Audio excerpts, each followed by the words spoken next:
Cuando llegamos a la plaza, todos habían desaparecido.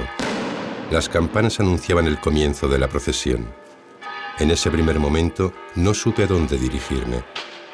Fue entonces cuando los vi.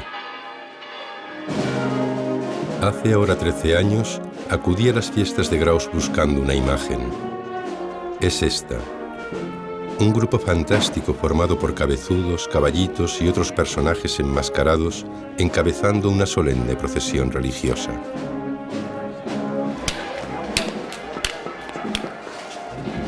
En aquellos primeros días no ponía nombre aún a lo que me iba encontrando a cada paso.